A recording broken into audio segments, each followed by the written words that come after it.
ready for another lesson?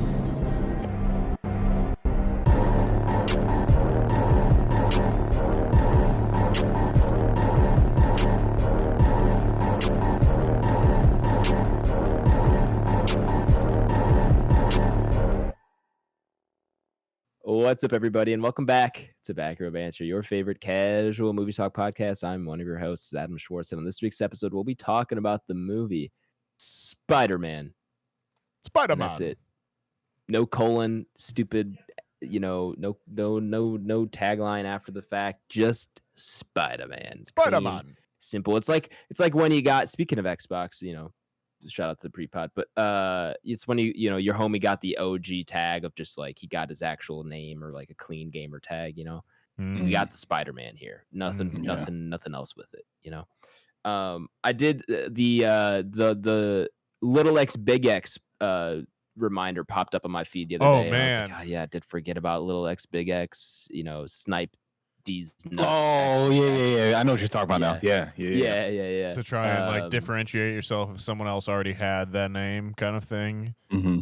Kinda, or I mean, people just did it because that was like the thing to do. Yeah. Do you remember? We're rolling today. But do you guys remember it would be like it's and then your gamer tag? Oh, so sure. people would put like it's like ITZ and then it'd be X and then whatever their name is. There are some pro gamers that still have that in their names. Oh man, like there's like one or two Halo people that still have it's, and now people don't call them that, but like they still have it in the gamer tag itself. I had a friend that had it in his as well. That's so weird. Like, it's crazy that there's like a whole culture of gaming, but like gaming's been around for like 30 years. Like it's so young, and when you compare it to like all other sports or something really like that, And we're in a real gaming dip here, fellas. I'm not gonna lie. Oh, for sure. Since Fortnite and the Battle Pass ruined gaming, it's been a dark few. Pay to win, man. Yeah, pay to win. It's apparently some Ubisoft exec said, "Hey, people they're almost like the transactions. They are fucking horrible. They are both horrible with like pay to play transactions." Yeah, some Ubisoft was defending them putting in pay to win stuff in Assassin's Creed, and like he was defending it by like people love just being able to like pay and then advance in the game and then like be able, like, or something like that. It's like that defeats the whole purpose of playing the game and progressing. Anyway, joining today, and as always, it's next door Nathaniel Gingrich. Talking about movies. Talking about Spider-Man. You saying talk about movies remind me of the studio ending of the first season of the studio. I haven't seen the studio. Watch Stick out of spite because you told me to watch Studio that one time. I thought it just in my mind. I mean, you really need to watch it. You would really. I do. I'll go on it at some point, but you really should. It's a show about movies for movie lovers, made by movie people themselves. Like it's just awesome. I don't know. I really like it. Yeah, I'll get to it. But here I am. We are here to talk about movies. Next door. Did you guys ever have a good relationship with your next door neighbors growing up? Not next door, but like we had neighbors on the block more than anything. Actually, I take that back. Our next door neighbor, I was thinking more of kids our age or like my age. Our next door neighbor was like family to us, and like we called him grandpa, like who was like the grandfather, that kind of thing. That kind of relationship. And then we had there was one family down the block that we would hang out with when I was younger growing up, and then on the other side of our block there's a family that is 13 children. Ooh. Do they know what's causing Catholic. I think they know. They got 13 of them. They figured it out pretty well. Yeah, I think they figured it out. And so they had just had kids at any age. So there was one for each of me and my siblings' age. So yeah, we hung out with them a lot growing up. We had some fun neighborhood times back in the day. Some good like block scale water fights and water gun fights and like snowball fights and stuff like that. I had all that. Your hide and seeks. Right, your block scale, goes to the graveyard, those types of games for sure. Like, yeah. Man, I'd trade half my lifespan. Adam's gonna live to 35 by the time we're done here. The joke is Adam's got a few minutes left. He may not finish his episode. Just give me the substance now, But he's gonna go play COD 5 and then play Ghost in the Graveyard and then die. It'll be a good time. Yeah. That's now I gotta put that bit post pod. That'll be a post pod bit. Stay tuned. That's funny. Also joining me today is photographer Tyler Verdalis. I like photography. I know do you practice?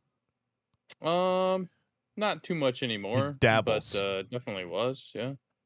You were the DI lead when I first joined Best Buy. This is true. We just dropped the ball, fellas. Zoom. Yep. F-stop. No, there was an easy tagline that actually goes right along with this movie. When Ty was like, I kind of like photography. All we had to do is like, I'm somewhat of a photographer myself. Yeah. You're right. We did drop the ball there. But that was back when Tyler had hair down to his shoulders, or close to it. He did have the long hair. His shoulders almost down to his knees. Actually, he was a hippie. Okay, well. Yep. Just make up a completely other Tyler. Yeah, but different Ty back then. Different physically, I would say. Yep. Anyway. Always wearing his dog tags and. Sorry. How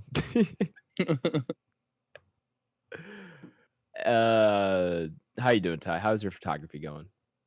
Good, not bad. Business is good. Yeah. Yep. Do you do a lot of phone photography now?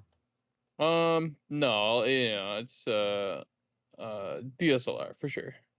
Awesome. Yeah, there's no other way to go. Mostly chemical photography. I like the sulfur powder and the when it goes off, Have to get the sheet over my head. Do you have? Yeah, I was gonna say, do you have like a room developed film in? Yeah, I can only shoot indoors. Like I have to control the light entirely. But it's just part of the process. It's people pay good money for that nowadays. They do. Rounding out the squadron today, and as usual, it's big Bonesaw BlakeHolder. There it is. Bonesaw. I got you for 3 minutes. You were almost big built this company Blake, but I was like Bonesaw fits so well. There's a couple of B's that we could have gone with, but ended up with the right one. How you doing, Blake?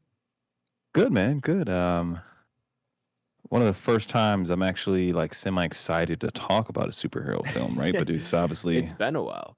This goes back some years, right? This is before we got this massive universe we call the MCU, before we got the Snyderverse that ultimately failed, before we got the new, DCU is now what they're calling it. This is back when you just made films, man, and you didn't have to connect them to 50 other things all at once, and good old cinema. When movies back in my day. Yeah, I was gonna say Boomer Blake. That's the new movie. Big Boomer Blake. Right. Yeah, that fits. They don't make them how they used to. Yeah. They really don't. Well, good to hear, man. Good to hear. I am very excited to talk about this movie, and I think we should maybe just move right into it.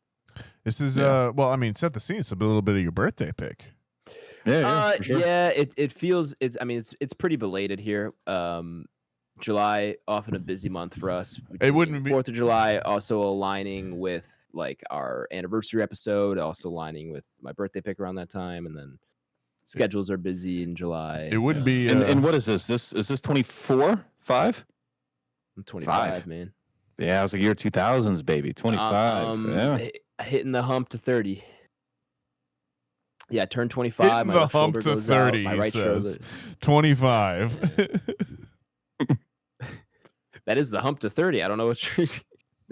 This is a hill? No, it's actually consider the hump to 30 15. It's halfway in between. So, after that, it's all downhill to 30 at that point. What's funny is, though, that's another way to look at it. I'm talking, I guess, more the 20s. But, I was going to say what's funny is that when you actually do the math here, Adam's talking about I'm hitting the hump to 30. It's like, yeah, you're 25 now. When we started this podcast, I was 25. I'm now 30. When we started this podcast, man. Ty was 30. He's knew now this day turning would 35. come. You know, it's like, it sneaks up on you fast, man. I knew this day would come, and that's fucking nuts. That's pretty crazy. While I don't age, I've been 27 for the last 10 years. So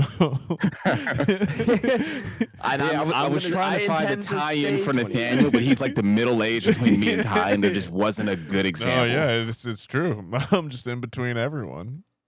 That beautiful spot right between Gen X and millennials and Gen Z. That's where December 1992 hovers. Anyway, belated birthday pick here for me. The Spider-Man. I think it's actually just Spider-Man. I don't think there's a the there. 2002. I was less than 2 years old when this came out.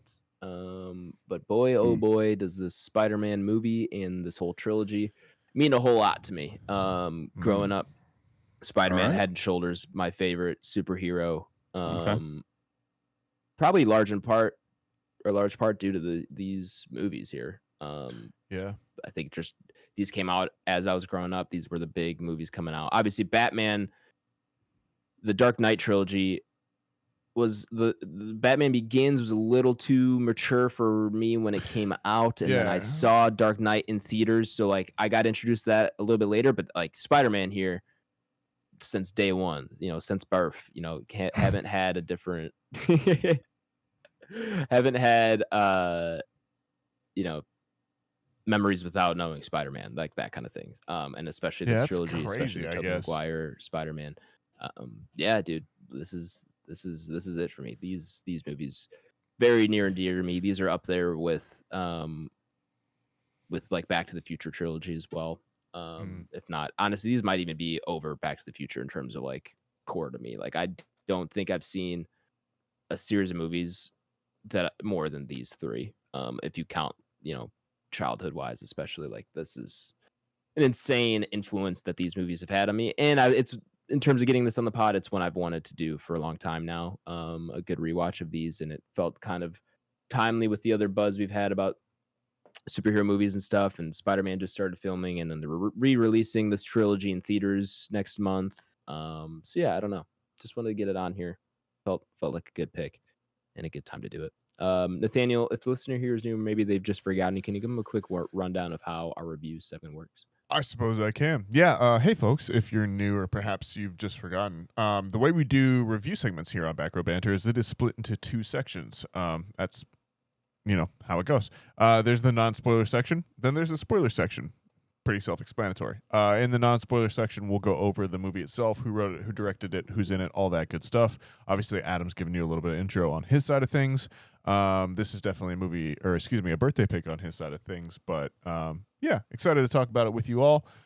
If you want to have spoilers for you for a 23-year-old movie at this point, go ahead and skip forward to the spoiler time, or skip over the spoiler time. That'll be in the show notes, and we will have that all marked down for you. But even if you do skip it, come back and see where we rank it on our new Entropy list featuring tier lists. Adam, tell me about Spider-Man. I would love to. New movie. As we've already mentioned, released in 2002, rated PG-13. A new movie. Did I say new movie? Yeah, I think you did. Man, I'm out of sorts today. All good, man. It happens. I can't speak. New movie. Not a new movie. 23 years ago. Released old movie. See, I just I turned 25. My brain goes to mush, man. This is what it's all downhill from here. It really is. It really. This is what you get for having Facebook at age 13. This is your Instagram at 13, owned by Facebook. Not at the time, but sure. I hear what you're saying. It is all karma. I do deserve it. Old movie, 2002, rated PG-13, runtime of 2 hours and 1 minute, and IMDb rating of 7.4 out of 10. Directed by Mr. Sam Raimi, written by Stan Lee. Marvel comic book. I don't know why they put they never put those credits first. Anyway, Marvel comic book by Stan Lee and Steve Ditko. Screenplay is by David Koep. Kep. I'm not. Kep, is that what it is? You will. He did the original Mission Impossible. I was gonna say you will know him. He's Mission Impossible, Jurassic Park, Jurassic Park Lost World. Definitely one of those names. Like my guy, mid 90s. Oh, he did Black Bag last year. He's a gun. Okay. I'm not familiar with your game, and I apologize, man. He's got a couple books as well, too, to be honest with you. He's got a couple books in the thriller I love section. that for him, dude. I love that for him. Sick. In Jurassic World Lost did not do his... Or excuse me, sorry, go ahead. In second Jurassic Park, he is the guy that gets eaten against the Blockbuster video store. Okay. Like he has a cameo in the movie as the guy that gets eaten against the Blockbuster like store windows, basically. Yeah, that's awesome. Our cast includes, of course, Mr. Tobey Maguire. He's here. He's 28. Actually, I think he's 27. 26, I think. Yeah, 26, 27, somewhere around there. Older than I am now, playing a high school. Crazy. Willem Dafoe is also here. Kirsten Dunst, also playing a high schooler. James. Yeah. I was saying James Willem. Franco, I'm sorry. I was making a joke. Timing wasn't quite there. A Discord delay. We'll blame it on that. But that would have been a good one. In person, that would have killed. Yeah. It is crazy looking at Willem Dafoe though now in this movie because it's 22 years. Like you can see he's aged well. The age difference. I remember. He has aged well. Last time I watched this though, I remember him not looking quite as young as I feel like he looks in this watch. I don't know if that makes sense, but you're closer in age to him now than you were at the time as well too. Yeah. Let's just keep reminding me how I get a lot older. Hey man, don't worry. Time passes for all of us. It does. It absolutely does. Anyway, we also have Cliff Robertson, Rosemary Harris, and we'll leave it off here at Mr. J.K. Simmons. The IMDb summary reads as follows. After being bitten by a genetically modified spider, a shy teenager, that's a stretch, gains spider-like abilities that he used to fight injustice as a masked superhero and face a vengeful enemy. A shy 23-year-old who's been held back several times. The whole school has been held back. At a alternative secondary school. That guy's balding. The teacher is the same age as the students. They start out on the field trip. It was jarring. It was jarring where I was like, that guy is the teacher? Crazy. For me, it was he's running down the street, hitting the side of the bus, and like that bus driver's the same age, as that kid as well. Pretty much. Yeah, it's I don't know how that happened exactly. Well, so like in terms of the casting, I wasn't really conscious in 2002. I have do you know a backstory here? Well, no, I took notes on this movie actually because I've seen this movie probably. I mean, conservatively, realistically, I've probably seen this movie 20 times. 20 to 25. Probably at least for that. I mean, besides my brother's 5 years older than Adam, I think, or no, 3 years older than Adam. So this was definitely his favorite superhero movie growing up, and it was definitely me and Noah are like that already. Let's go. It was the first. I think this was the first superhero movie that I saw in theaters because I never saw any of the Batmans prior to that or anything like that in the actual movie. I was going to ask if any of you boomers had seen this in theaters. Yeah, no, this one I have a clear memory of because it's very clearly post 9/11. We can definitely. Yeah, did we have that conversation on pod last week or was that off pod? I think that was off pod. Yeah. With the it was off pod. But commercial. Either way, it's worth rehashing. now that we're talking about the movie. Yeah, this came out May. Go ahead. I didn't mean to keep cutting. No, this comes out May 2002. So it had been in the can by I think at least mid 2001. There was a trailer that went around where a helicopter was crashing, and then it stops and it pulls out and it reveals that it's in a web in between the Trade Center or the twin towers of the Trade Center.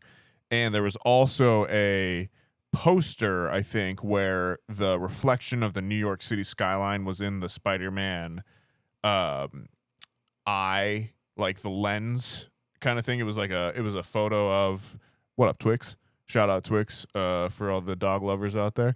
It was a photo of the eye, and I think they had the Twin Towers reflected in it. Both of those things had to be pulled by like obviously mid-October or something, and then we're in May when this comes out, basically. And I remember it being a big deal. Like I remember it being like this is a New York movie kind of thing as well too. Blake, Tyler, do you have any memory of any of that as well?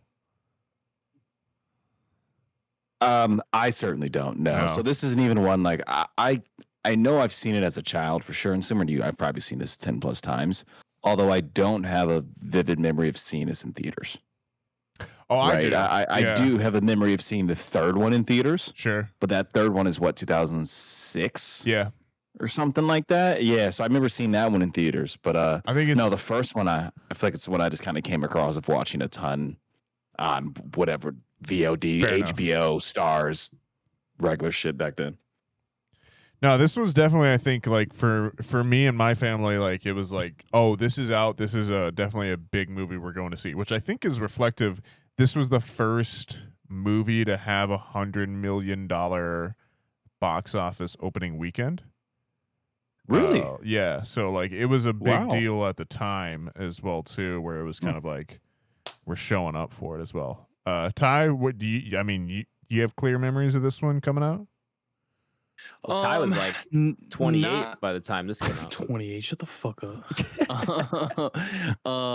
Not like a ton. I definitely think that my like absolute obsession and love for Lord of the Rings, even though it was a year before, it's 2001 versus 2002, but and I'd have to look up the actual release dates to like see for sure.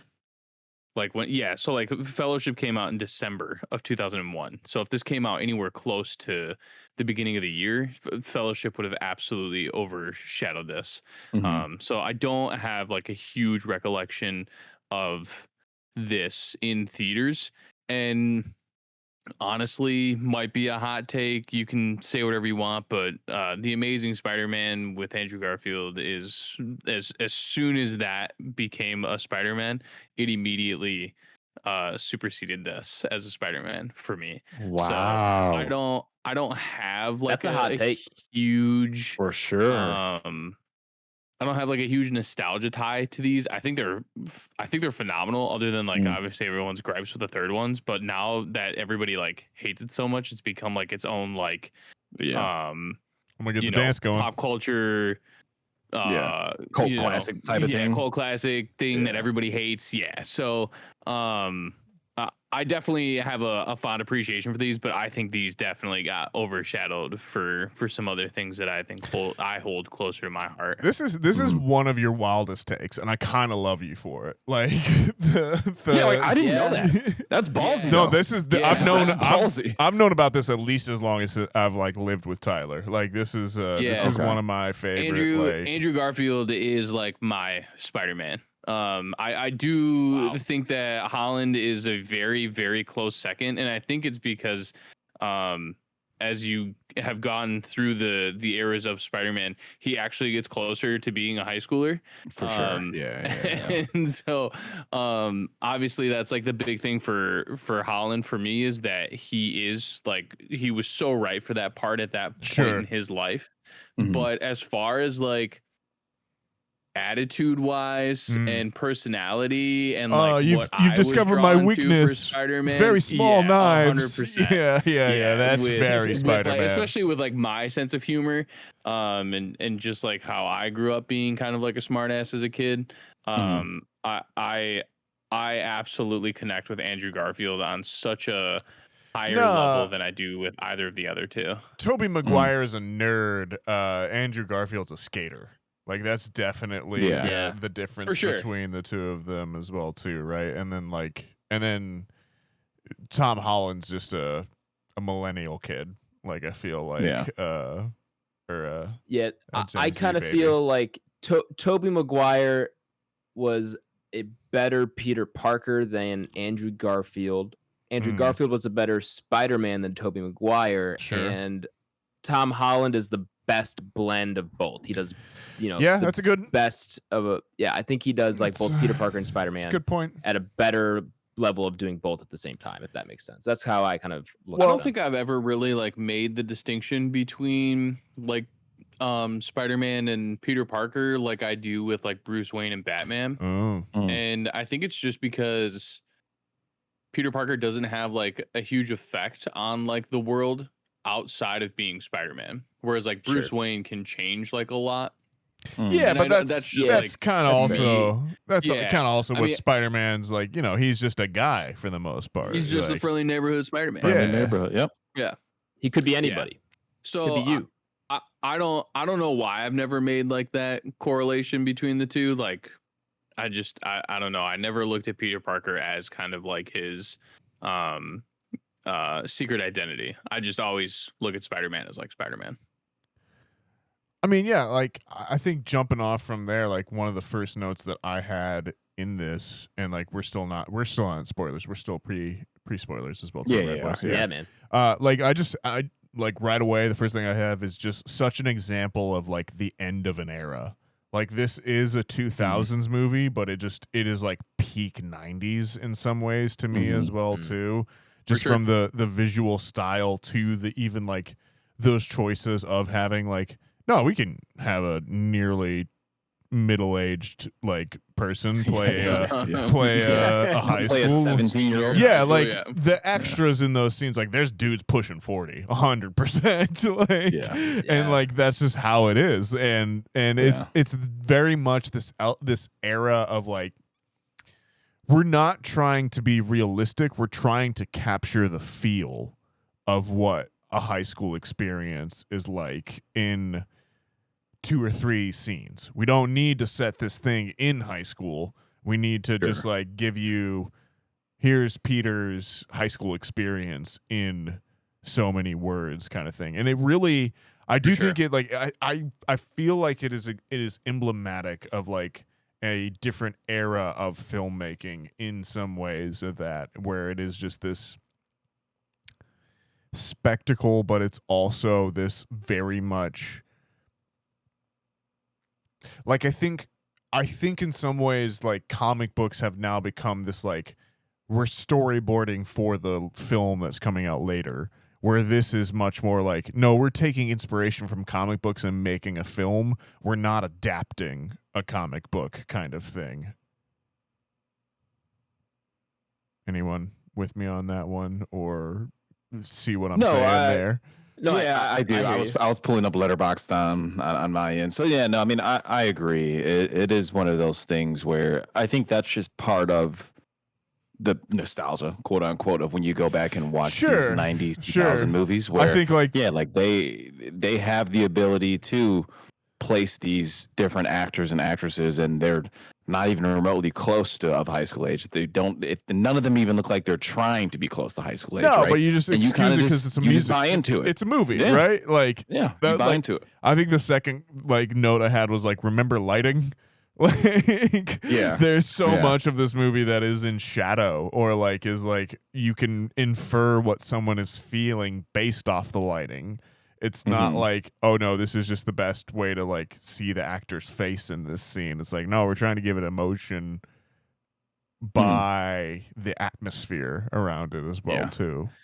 And that's a great point, man. And it also goes back to, with it being a product of those early 2000s, 90s movies, it's like when people who were in movies or actors looked like normal people. Yeah. Like Kirsten Dunst looks like a normal woman that you would have found in 2002. Tobey Maguire even like, too. Like he's I agree. Yeah, but like you just don't really see that type of shit anymore. You know what I mean? Well, if they everyone who's cast is super attractive or supermodel, or it's different. Yeah, or even if they are, it's like, okay, well, I see you when you're 18 and like you're still growing into the person you are, and then you get 3 cosmetic surgeries when you're in your early 20s, and then all of a sudden you're this superhuman, right? And like I'm not denying that, like, go and do your thing, make yourself look as good as possible, but there is something to be said for that is a separation that I feel as an audience member to these stars as well too. I think that's a salient point there, Blake. Adam, you were saying something and I talked over you. I'm sorry. You're good. I was going to interrupt you and I would stop myself. But just a quick side tangent. Have you guys, speaking of like actors in their early 20s getting a surgery, have you guys seen Jenna Ortega recently? No, I have not. Yeah. Dude. Tyler. She's got some surgery. She just, I don't know. I couldn't tell that she had surgery. She just looked like she was a little bit, a few pounds lighter than what I remember her in Wednesday. This it looks like a lot of the, puffy, or I don't know. I get some, I don't know. She looks like she had some stuff done. I get like weirded out by this stuff at this point as well too, where like someone like has something new coming out and like then it's like, oh, yep, now's the time to critique them on their looks or like any like kind of procedures that they might have had. Like it feels part and parcel with that industry as well too. At some points, it's like we'll judge you for not getting work done, but then the moment you get work done, like we're gonna make that a talking point as well too. At some point. Like, I just wanted on the record, not saying that you're incorrect. People do talk about those things. I never critique anyone for not getting work done. I only critique people for getting work done. Yeah, but like, even if you are getting work done, like, like I guess like I can understand where you would come from on that stuff as well too. Like I understand why you would why that would happen as well too. Like I'm not for sure. I think if any of us were in that position, they're like, hey man, we can make your abs look better with like 30 minutes a day. But fuck yeah, go ahead and sign me up, brother. Like, and let alone and not to diminish anyone's point or Tyler or Adams, but like. Even when you look at Jenna Ortega as well, like she was always somebody who came with a line of like she looks much younger than she is, and I'm sure she got a lot of flack with kind of that and her taking on certain roles. That's a good right? point. And like you're part of that may be like, okay, I'm gonna have to get whatever work done I need, whether it's facial or on my body, because people would say like, oh, she looks like she's 18 and she's like 26.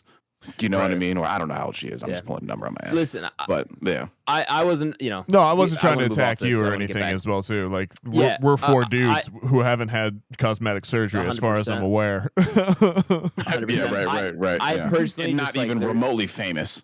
So like, don't even play in the same ballpark. Actors and actresses in their 20s though getting all this cosmetic surgery done. I go. It's it's something to be said. She's 22. Yeah, man, she's really, really young. Wow. So anyway, the only back person on that like absolutely scares me is Zac Efron at this point. Well, I think we looked into that, didn't we? Yeah, and there was maybe he had something done, and part he had like some kind of medical thing happen with his jaw, and then his jaw muscles got like super strong and like swelled up, kind of, and he had some sort of infection after. Around Iron Claw, I was still okay with it. Currently, it's not. Oh, good. I haven't seen him. Recently. Oh, did more happen? Oh yeah. Oh boy. All right, let's get back on topic though, because I'll talk for about Zac. But yeah, I was gonna say Toby looks good. Toby looks great. Didn't he? I guess speaking of like cosmetic things, and we'll throw this back into it. We'll come full circle. Didn't he end up having some kind of like serious back issues because of all the stunts he was doing for these? It was in between 1 and 2. He almost got replaced with Jake Gyllenhaal because he was having back problems after 1, and they were like, we can just swap him out for Jake. And then I think it might have been the crew and like they were like, no, we're not gonna do it without Toby, or it might have been that like he was like, oh no, I can make it happen or something. But it was definitely he messed up his back for sure. Can't blame him. I'd mess up well, my we're back. glad he made it.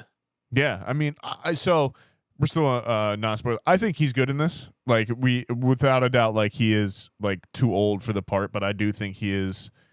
I think he fits this level of.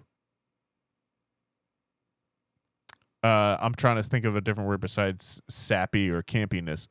Earnestness. Yeah. Like this kind of like comic book. Like you know, it doesn't have to be. It's not going for nuanced, but it's not going for uncomplicated either. It's going for like, no, you know who all the people are and where they're coming from and like what their feelings are and what their Uncle Ben and Aunt May are the paragons of goodness, and that's okay to have as long as you've built up an interesting story around it, right? They're not good and simple, they're good and complicated. Agreed. I do like him in this. I think he plays the character, this version of Spider-Man and Peter Parker. He plays it very well. And fits into what they're trying to do within this like universe and this set of characters and how they're portraying them. He is the ideal, in my opinion. Like I think he plays this like really, really well. To Nathaniel's point too. Just I think earnestness is the perfect word to use, or humble too, you could even say. Brings a good amount of humanity to the character. And some points maybe it's a little too timid and understated in certain moments. I think that's maybe just part of Tobey Maguire being at this point in his like career and everything. And I think that changes drastically in 2 and 3. Like I think he really kind of turns it up a little bit. But yeah, in this one, I think he's maybe a little too timid in certain aspects or certain scenes. But for the most part, I think he is really, really good here. We can start transitioning into spoilers, but I'm personally definitely recommend on this movie. I think a lot have maybe already seen it, but if you haven't already, like this is definitely one of those superhero movies from pre-MCU that is worth watching. And there's not a ton. There's Blade. And I should clarify Marvel movies. There's a bunch of Batman movies and Superman. That's good. But Marvel didn't have a very good run here up until Iron Man. So yeah, I would say this and Blade. I mean, maybe I'm missing a couple, but I feel like those are the main ones. So yeah, I'm absolutely recommend here as you could have guessed before even pressing play. Love this movie. I want to talk about in spoilers because there's a lot to unpack here. Oh, and Willem Dafoe is this is a classic performance. Just delightful. Period. And his switch between Norman Osborn and the Green Goblin. Yeah. I don't even like. It's been Spoilers. a while since I've seen this movie, and every time. Oh yeah, my bad. And you want to hit the spoiler noise though, so then we can just bump into spoilers. We recommends all around. We can just. I think we are. We're definitely one by one here. Yeah. I don't see how I mean, as far as like films go, like this is an iconic.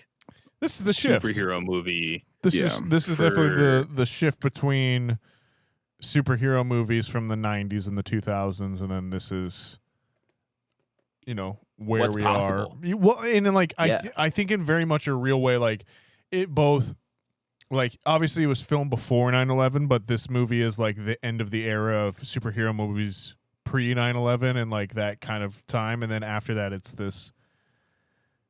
You don't have Spider-Man saving babies from a burning building just because it is a thing. It's always, well, the villains caused this fire and now he needs to go save it and like get righteous retribution on them. Like he's just there helping out kind of thing. And I think that's very distinctive post 9/11. I think that's a very different world that we end up in a very different superhero landscape. But anyways. Sure. I'm a recommend. Right, we're gonna, recommends all around. We're gonna go head into spoilers. So if you've not seen Spider-Man and do not want spoiled for you, go ahead check the episode description where I've left a timestamp you can jump to, where you'll be taken to the movies ranking up upon our entropy list. Hop upon. Spoiler noise, Nathaniel. Playing a little Spider-Man jazz for us. Spoiler time. Oh yeah. Spoilers. God, this movie's so good. It's so good. It's so good. And I don't care how much is like nostalgia or anything, nostalgia blinders. I love this movie. It's a good movie, man. To have those, dude. I am. You're right. I'm entitled. I use it all the time to justify where some of my movies go. I know. I've seen the list. I mean, at some point you have to agree. So I mean, you don't have, we don't disagree too much. Yeah. To Adam's point earlier, though, yeah, having Willem Dafoe play Norman Osborn in the Green Goblin. I mean, it's honestly one of those roles where you didn't quite understand the gravity of it in real time, but then you look back at all of the superhero films we've had the past now 20, 25 years, whatever we'll call it, since 2000. Absolutely. Honestly, one of the better villain performances we've had. So like, honestly, up there with like Heath Ledger Joker, Tom Hardy Bane. I would agree. And like honestly, I'm probably putting this third. All jokes aside, I might put it above Bane. That's not a joke. I would put and it honestly, above and Bane. that's debatable. It's debatably to be above Bane. I'm with you. It's crazy that like all of those are not from the MCU. Like the MCU has struggled with villain problems, right? But yeah, it was really definitely on this rewatch that like I definitely went back and I was like, fuck man, like I didn't realize how much a impact Defoe's Goblin had on me like as a kid growing up and just like understanding like I can't, it's hard to describe now, but like he just looks like a goblin, dude. Like the man has the face of a goblin and is perfectly cast within it. People always talk about J.K. Simmons being the best cast out of this whole series, but I'm sorry, William Dafoe as the Green Goblin is also an absolute goat. Like he just is perfect, and he could be Green Goblin for the next 20 years for all I care. Like bring him back. Yeah. And to bring it back to Spider-Man, what is it? No Way Home. Yeah. Is that the last one we've had? Mm-hmm. Yeah. I almost forgot how good he was to watching that film. Yeah. And like you're kind of like brought back on board. You're like, oh fuck, dude, I forgot how good of a Green Goblin he is. So yeah, that's Does this start the Marvel issue of killing their good villains immediately in the film that they're in and not bringing them or saving them to come back for the second one? Debatably. Well, you could say it starts it as it's the first to do it, but I think the MCU had that problem more than anything. Yeah. But now they have the multiverse, Nathaniel. They can fix anything. Right. And ruin anything. Yeah. Well, and then they could fix it. Yep. I have a note in here. It's just Dafoe is delightful. Like he's so good. Truly. I didn't realize I'm something of a scientist myself comes so early in the movie. On the until on their rewatch on this, best line from this entire movie, dude. I don't care what anyone says.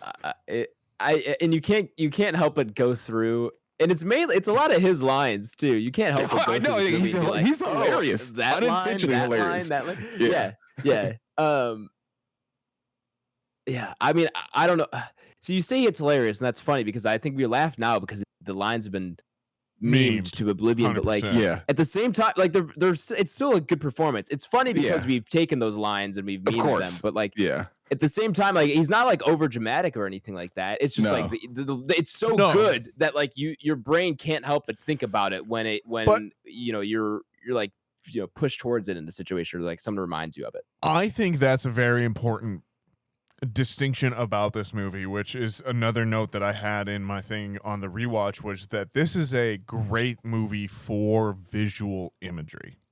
like visual storytelling. And like I think Sam Raimi has always sort of excelled at a lot of that, where it's that you get those quick cuts like or like you zoom in, or you have the overlays where it'll be like Toby in there and then there'll be a weird flash and we see a skull for some reason when he's like feeling negative or something like that. And there's those moments where like that is very textual. It's very you are informing the audience in a very black and white way of how the character's feeling about it. And like to a point where like I think nowadays people would say like, oh, that's cringe or that's campy or something like that. But it's like, but it is effective. Like there is something to be said for that. And like embracing that earnestness in some ways and not being afraid of it and just saying like, you know, there is power to these images that I'm putting up there. And like, I'm aware of that and I understand what I'm saying here. And I feel like that makes this feel more crafted in some ways than like a modern MCU movie where it feels made by committee or something like that. Like at least this whole movie, I'm like, no, that's Sam Raimi's fingerprints on this. And like he is using the things that make him Sam Raimi, but it also like he's using these things after having studied cinema as an art form kind of thing. Like he's using what has come before him and like building on top of it in that way, not just making this commercial product kind of thing that the universe is bigger than this one movie. It's just like, no, I'm gonna make a fucking good movie and like people are gonna come out and see it and pay money for it, and that's all I'm interested in. I think there really is something to that in some ways. Yeah, I think it's really interesting watching this movie too, compared to the two superhero movies we just got last month, in Superman and Fantastic Four, which feel like they're leaning into the comic book style, as we talked about 100%. In those episodes and stuff, of like they are trying to be more comic books brought to life, whereas this is not that. This is a comic book character in a movie, in a film. Yeah, but it's Sam Raimi just being like, this is just another movie with a cool story and cool characters. But I would almost not trying to be a comic book. I would almost say like in some parts like it's even more comic book than like what they've even dared to do in some of those moments. Like there are certainly instances of that. Absolutely. You know, I just think of like there's like a moment where like him running down the street, like pulling the shirt off and having Spider-Man like suit underneath it. Like you would see him drawing, like sketching out his costume designs. I love that scene every time. I don't know what it is. Him like sketching out. But like I think that's great. And I think like, and again, I go back to him showing up at a burning building that he's not had any involvement in. It's just burning, and it's just it's a garden variety accident that's happening that he's a superhero who can come in and help out at. It's not that stuck out to me so much on this watch. It's not a super villain or something like tied in with this superhero that is happening, and like he has to respond because it's part of his responsibility. He's just helping out the community. He's just helping out because there is an emergency happening, and I think that is very distinctive on a rewatch overall. Absolutely. One thing that I really like about this one is him discovering he has powers now, and his process of discovering it. I mean, it feels so much like you wake up one day and you have superpowers. Yeah. And like, it's just like his reactions are so genuine where you're like, man, I feel different. I don't have to wear my glasses. Like something's definitely changed. Yeah, something's off. And something's off. And then when he realizes like, all right, well, stuff's sticking in my hands. Like, what the hell is going on? But then he's like, all right, well, like, let's test this out a little bit. Like, is what I think is happening, is that really happening?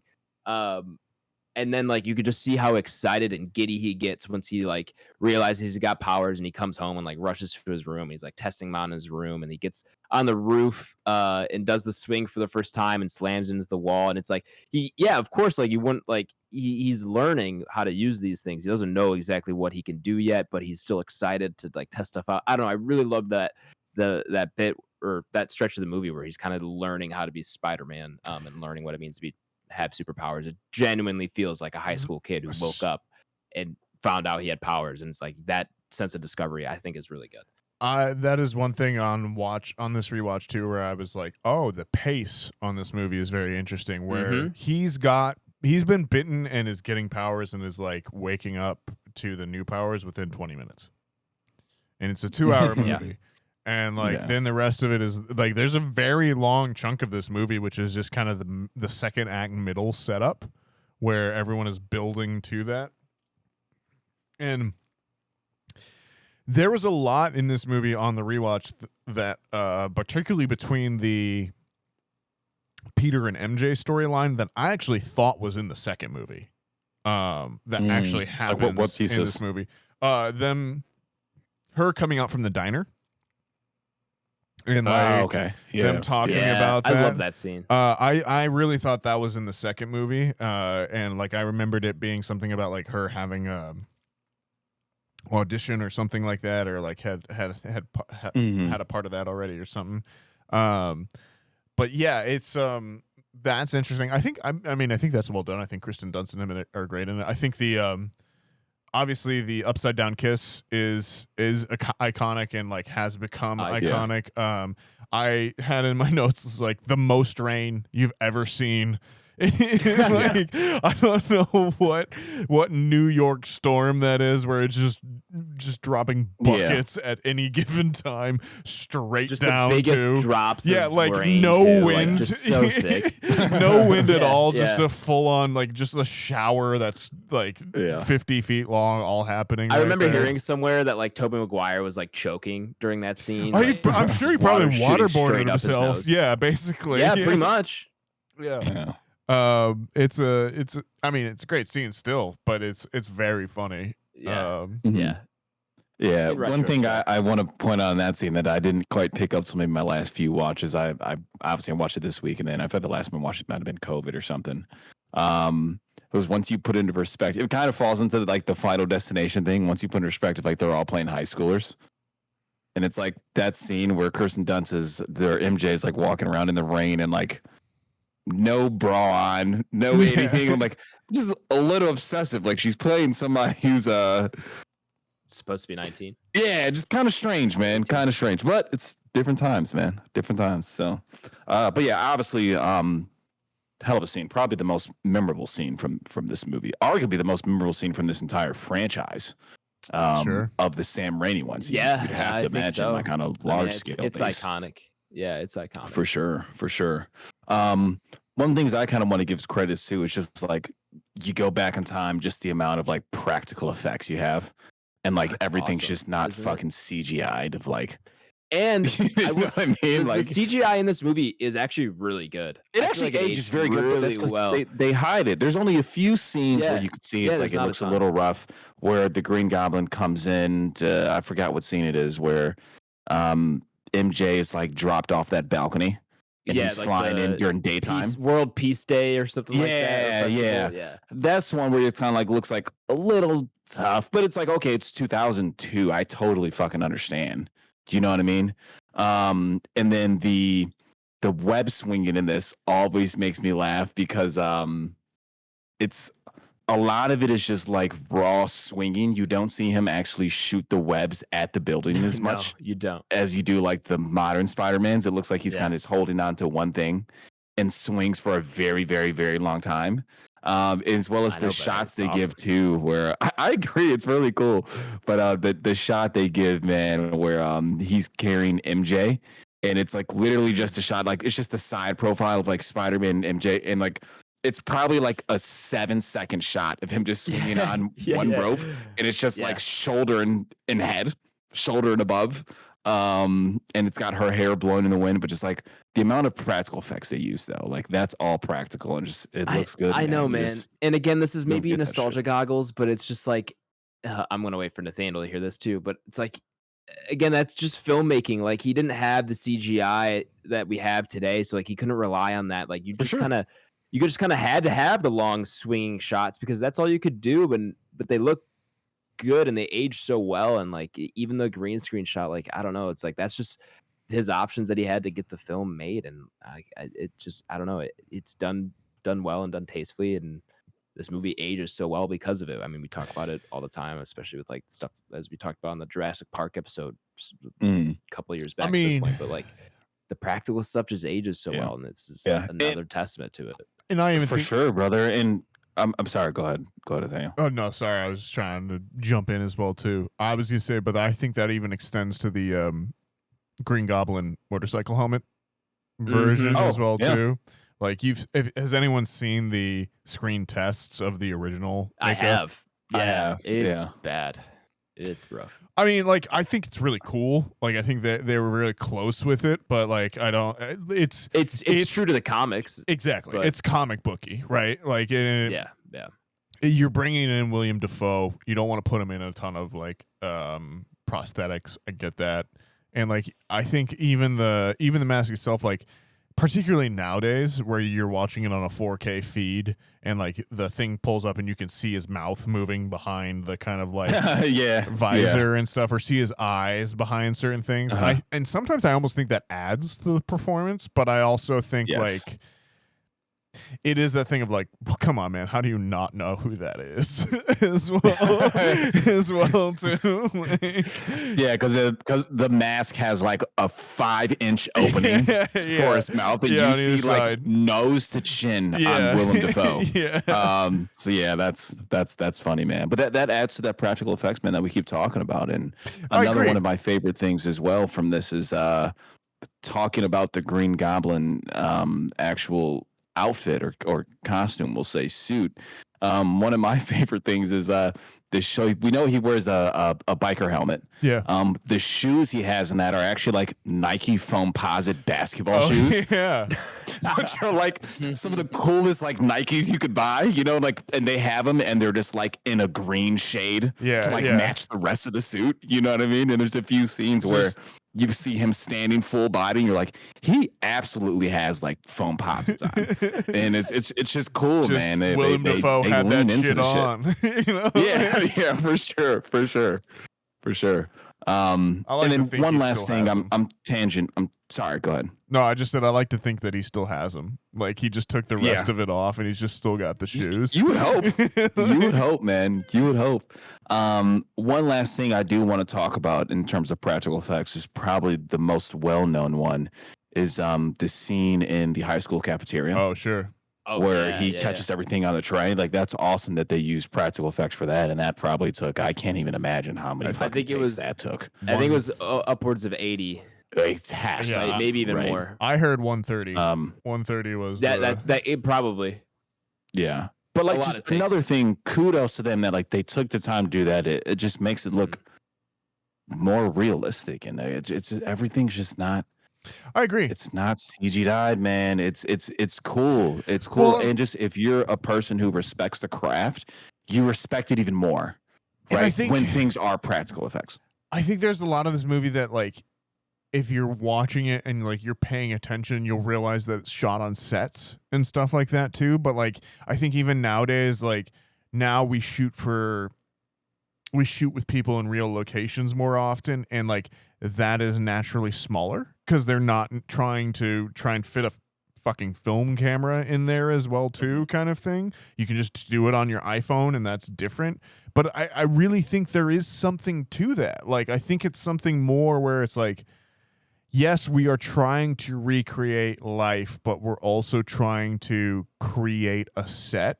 Like, there's something more in the theater element of that as well too, that I think really comes across in this movie, just because we have moved so far away from that in modern filmmaking, where now when you rewatch it, you're like, wow, this is very much, again, of that era, of Sam Raimi, of that like kind of time period, and really that it's emblematic of the change that we've really gone through as a art form since then.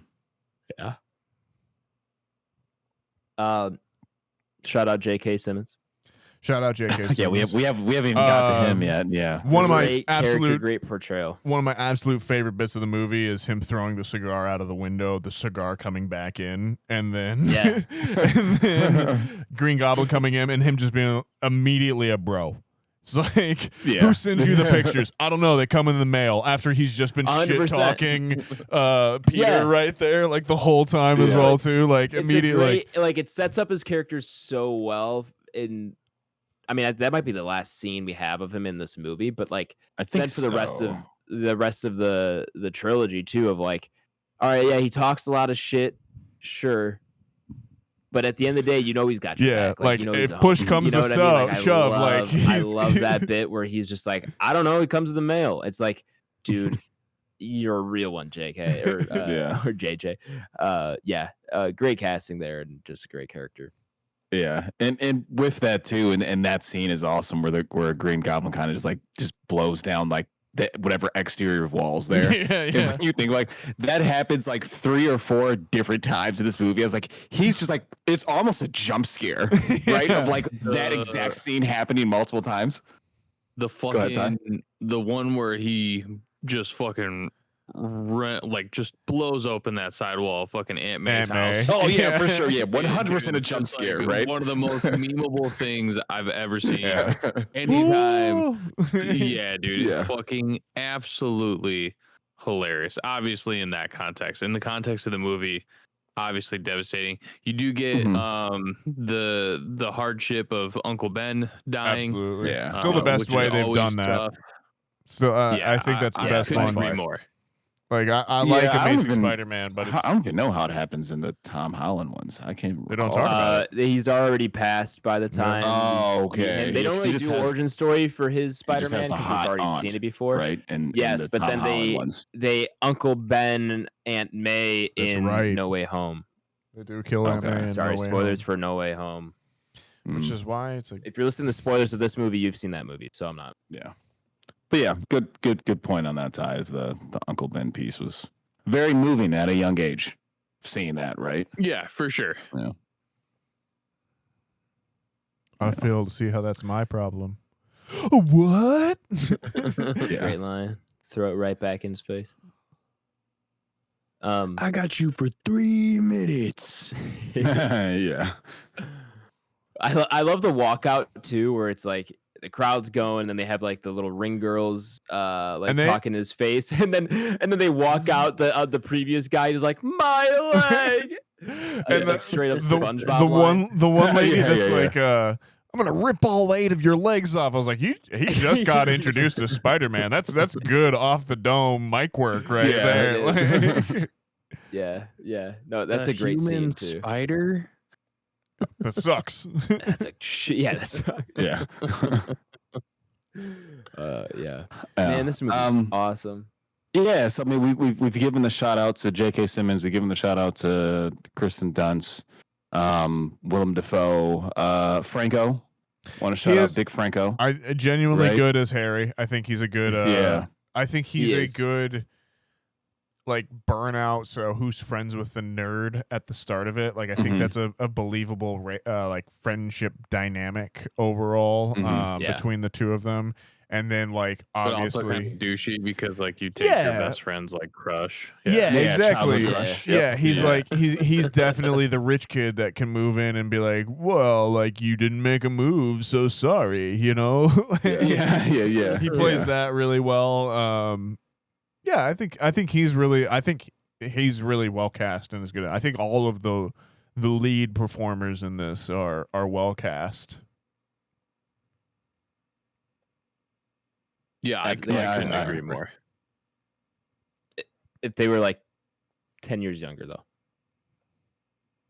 Yeah, but that was just the time. It would be very interesting to see how it would change it. But yeah, I don't know. I don't know if it would too much. If I don't think it would too much, but it would be very interesting to see if it would.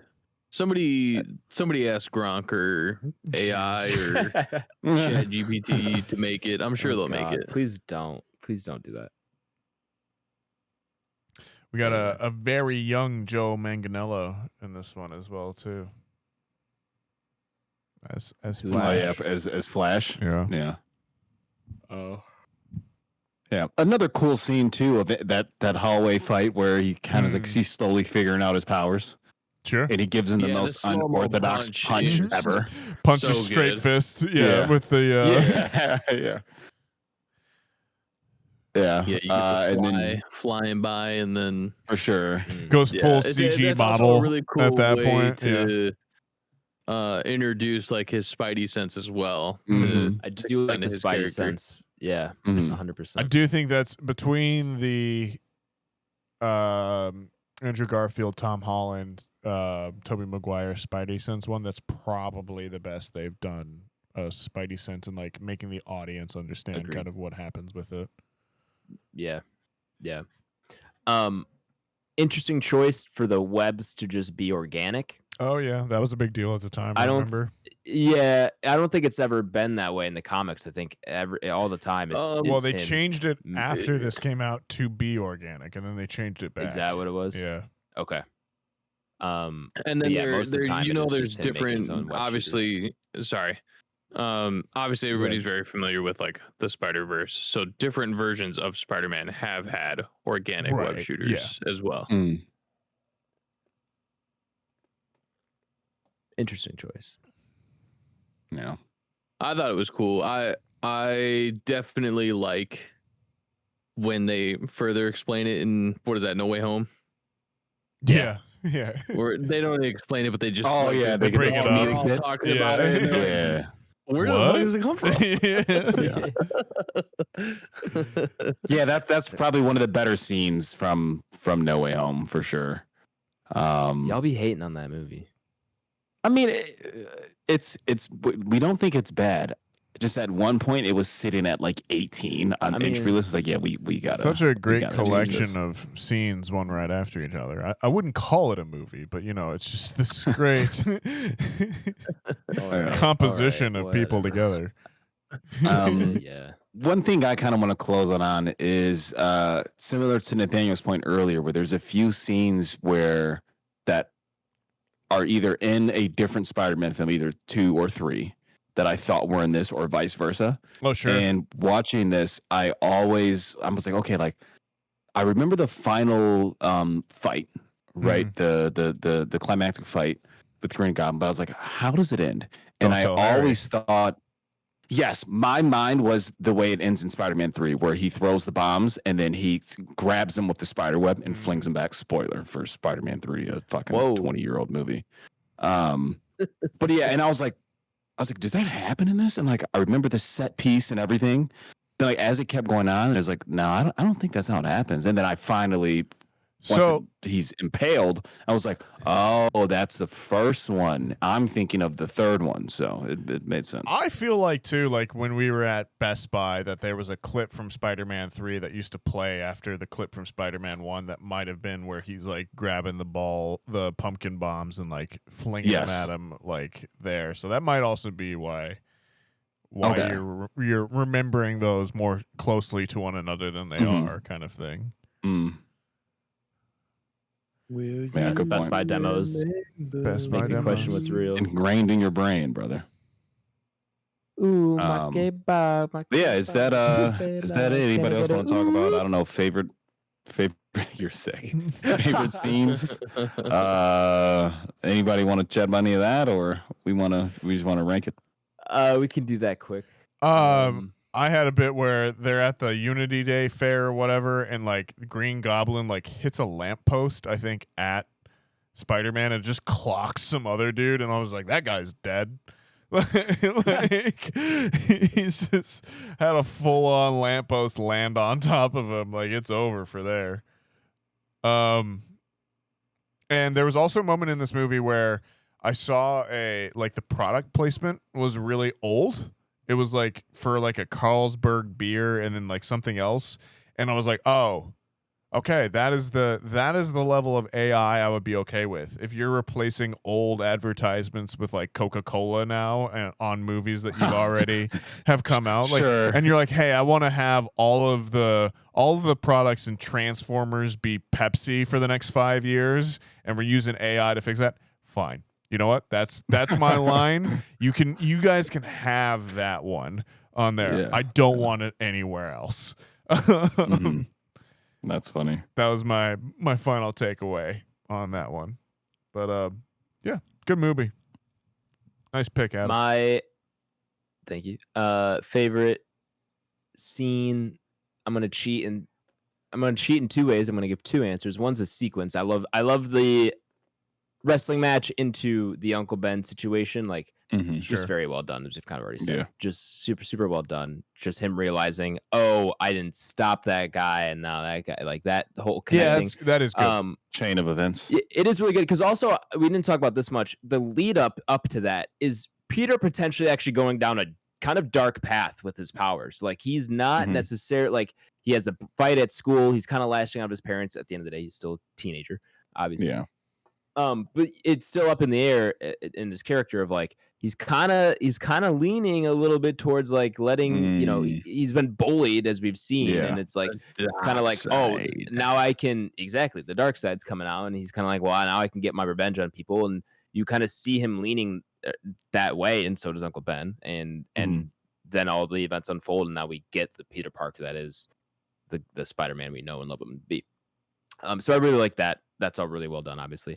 And then I think we didn't even mention the Thanksgiving scene. I think is awesome when they kind of figure out each other are or when Peter already knows he's Green Goblin, and then it's Norman Osborn figuring out that Peter Parker is Spider-Man. Like, just great tension in that scene. And then you also have the dynamic of Harry and MJ and all of that together. It comes together really well. Spider-Man, fun fact, it is a Thanksgiving movie. Is that what we're going with now? Spider-Man? Yes. 2002 is absolutely a Thanksgiving movie. I mean, it 100% is. We can do it, man. Have a Thanksgiving meal. Although I don't think they ever eat it. Right? I know it's cooked. Did we ever see anybody even eat any of the food? I think he cuts into it. I don't think they ever eat it. He definitely, he gets the stuffing early, right? Because he does that. Yeah, that's right. And then Aunt May slaps his hand. Yeah. Great scene. I'll say one of my kind of like favorite things as far as like just a comic relief as far as the movie goes is when he's standing on top of the building, he's figuring out how to shoot his web shooters. It was like one of the funniest things that I saw when I was a kid. And it was it was all the different hand signals and the I agree with you. And that scene and that scene gets me every time. Yeah. Yeah, that's a good comedic bit where like I feel like you miss the good quote unquote or solid comedic bits in like modern MCU films. Some of them kind of seem forced. You know? Sure. But that one I like agree. the whole movie is like one comedic thing.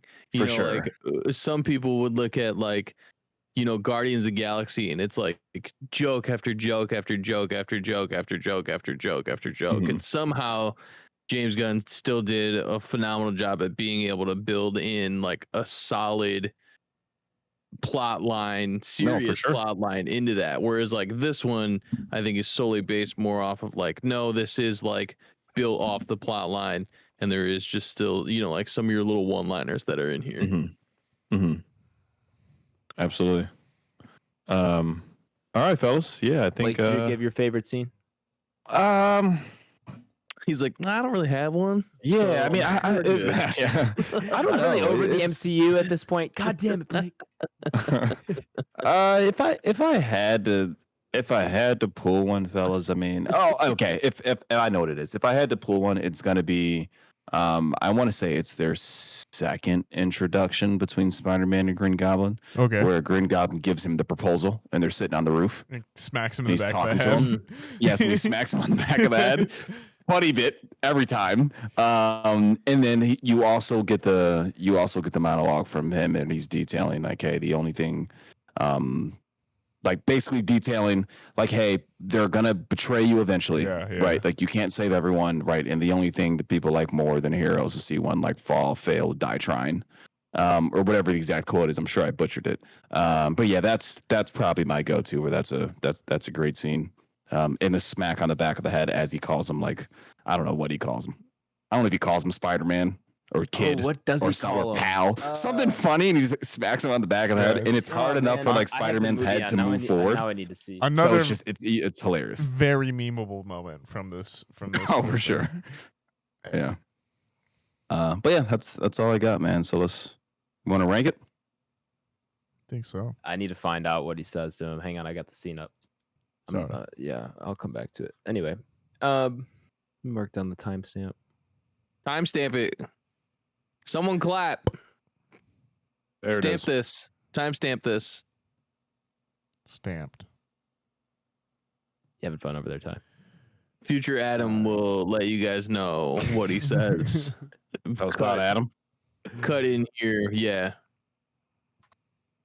Anyway, welcome I'm back. always having a good listeners time, by the way. Who skipped over the spoiler segment of the podcast? We're going to go ahead and throw up Spider-Man up upon our Entropy list. For those of you who do not know, the Entropy list is Back Row Banter's official list of all the movies we have reviewed, regardless of genre, regardless of anything else, all in one fantastic list. We essentially rank our movies rather than do it on 5 stars out of 10, whatever it is. Throw up all the movies we review and see how they compare to one another. New twist on this list. Ooh, I like Recently- that. a recent Weirdly development. rhymed. New twist on this It did. list. I like it. I mean, that directly rhymed. I don't know if it. It was internal rhyme. Ah, okay, I hear you. Anyway, tier list. Tiered list.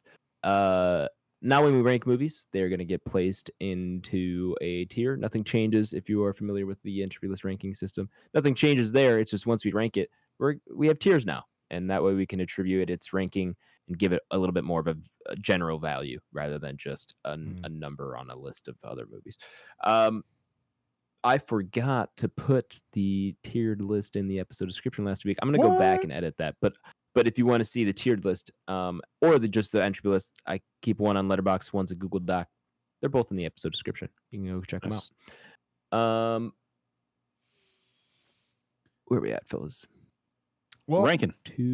244 movies on the list. so With a hood at. Mm-hmm. I was gonna say, there's some editing we got to do in the next line of that one for at least 75% of this podcast. 75% of that song. Yeah, right. Also, an absolute funny. banger though. I don't know a song that gets me more pumped than "Where the Hood At." Though. Yeah. I'm gonna be honest.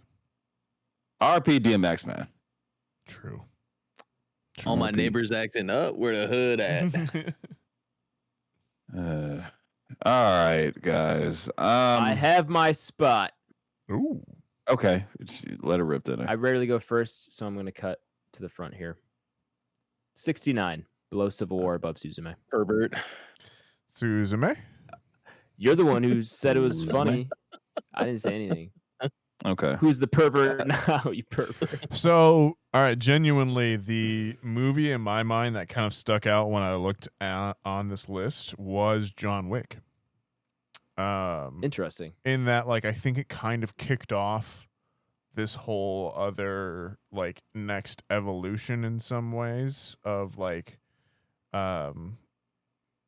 action genre. So, like, I think if you look at superhero movies as a whole, like Spider-Man 2002 kicks off that whole bit, and then on the action movie side of things, prior to John Wick, we were really living in a post Jason Bourne Identity, like Casino Royale world where you had that quick cut Mission action. Impossible. Yeah, those quick cut action sequences where it was like you'd see shot of hands moving fast to a shaky cam of like people reacting to it. John Wick really ushers back in that era of like long take action sequences with like a whole choreographed more performance behind it. And I think we've just been doing variations on that to maybe its peak in like John Wick 4 since then. So like that's the movie that on immediately watching the list, I kind of like quickly identified as like, here's the other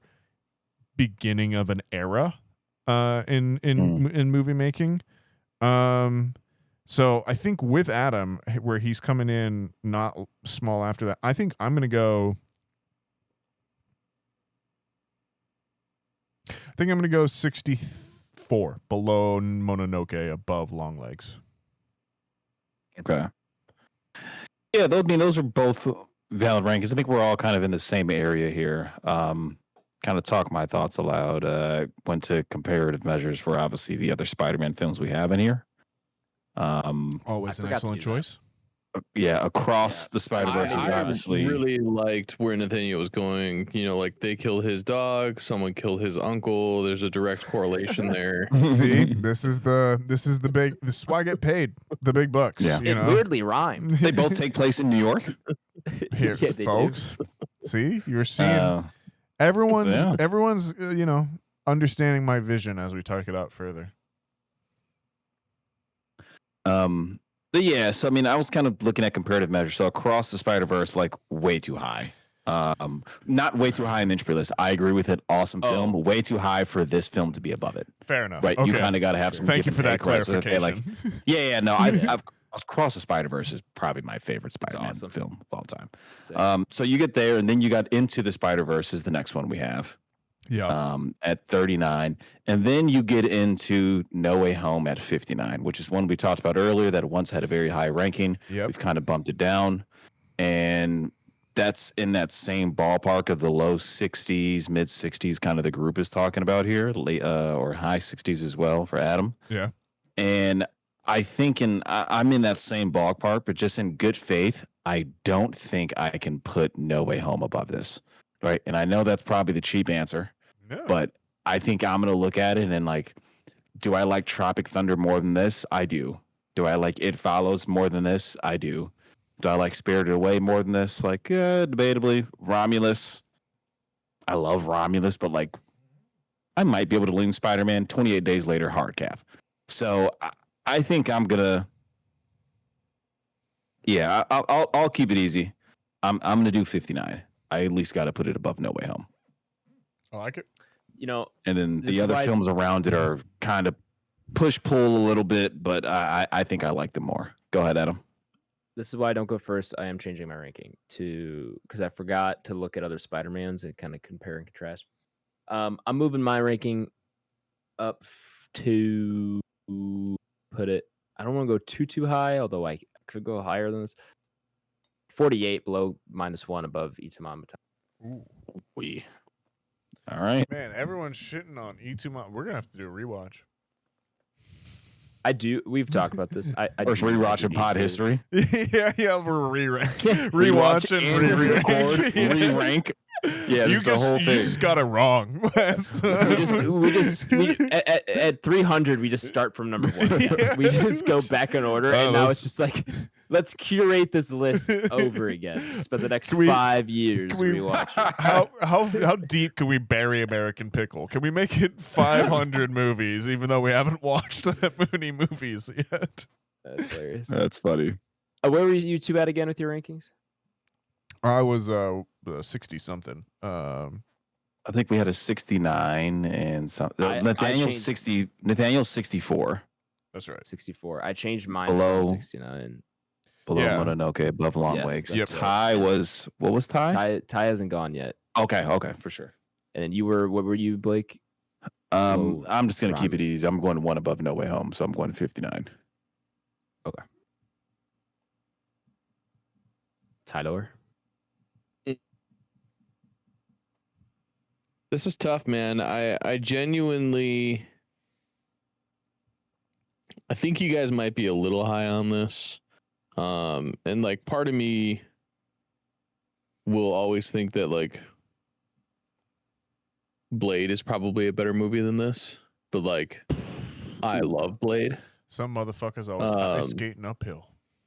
Dude, I mean, like, you want to talk about another iconic superhero movie before, like, superhero movies were iconic, like, and then you have things down there like the fucking Predator, Terminator. I mean, we just talked about how Bring Her Back was, like, one of the best horror movies we've seen this year. Good movie. I have things like Redline, A Knight's Tale, Inside Out 2, and then you got, like, Sinners and Deadpool and, like, the 82, 83, like, that's crazy. So this movie's much better than Sinners and Deadpool. Ooh. I was like, yeah, that may make Nathaniel and Ty like roll over in a grave, bro. It's kind of. I'm embracing my nostalgia goggles at this point. I can't. Which I mean, they're at this point they're like fucking drunk goggles too, but that's.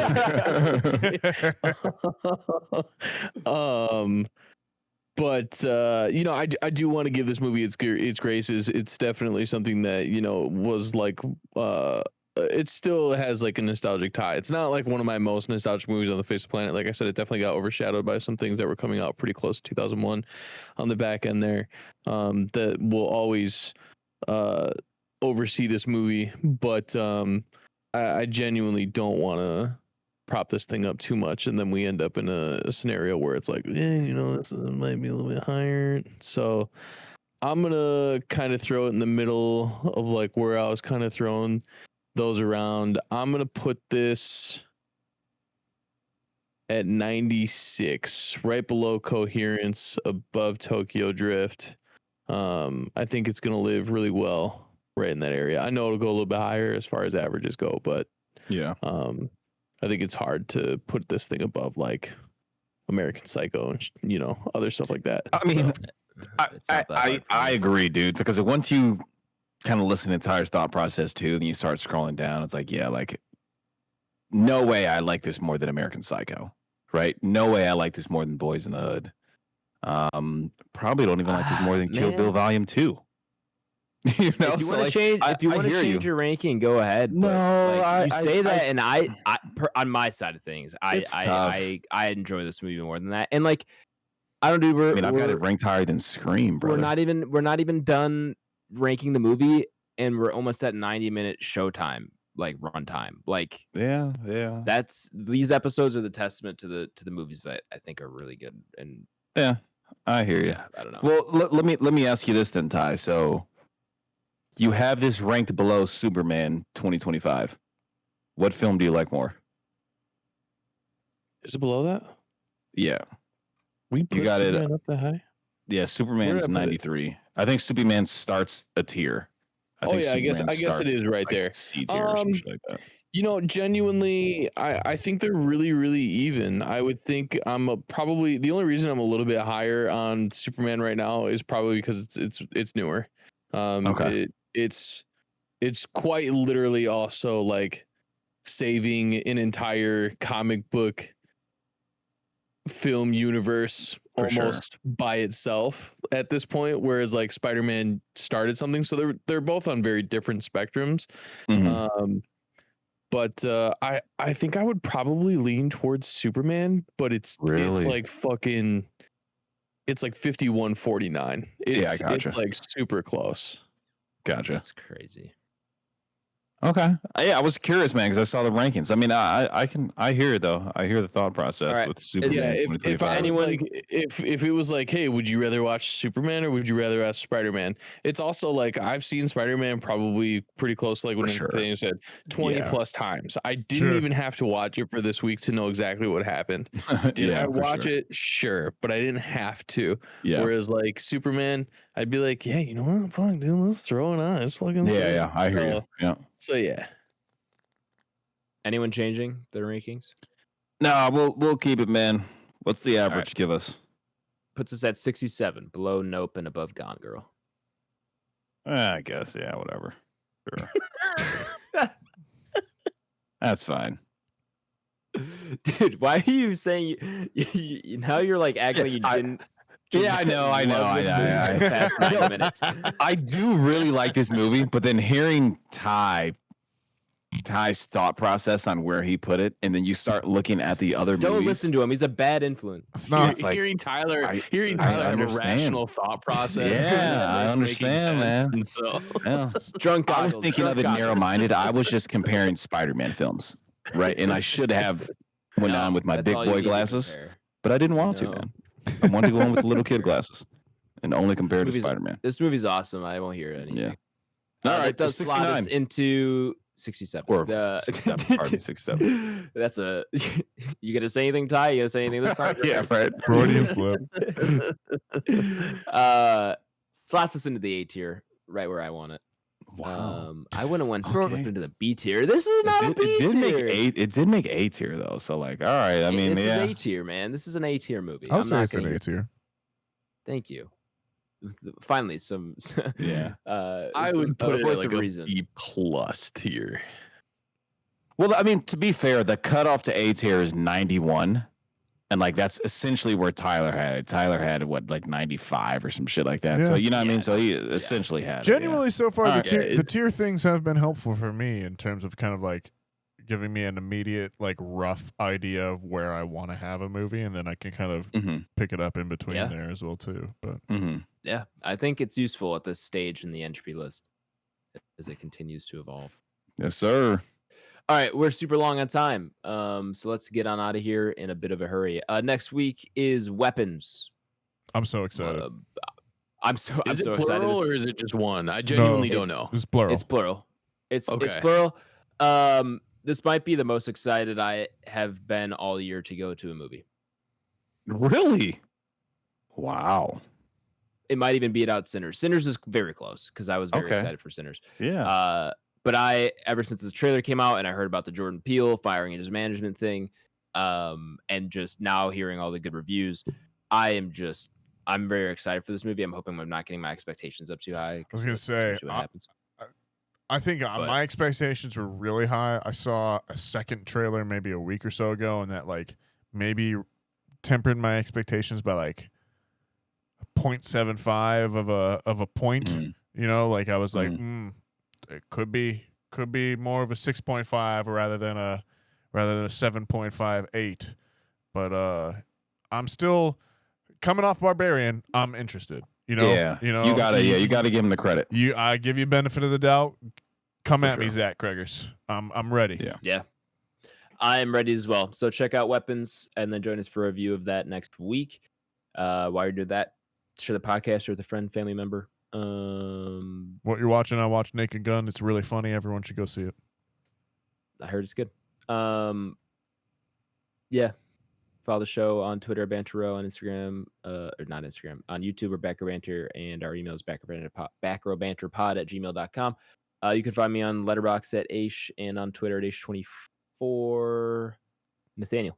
You can find me on you can find me at NS Gingrich on Instagram, Blue Sky, or Nathaniel G92. Also on Letterboxd. And yeah, Tyler. You can find me on Instagram, Letterboxd, and X, all Tyler Vidalis, Vidales, Blake. Letterboxd to BlakeHolder. Be on there. Log us for things rated out of 5 stars. PSN, Mr. Water Coolers, Xbox Live, Mr. Water Coolers. Thanks for the support. Thanks for listenership. Tune in next week for Weapons. We'll BRB.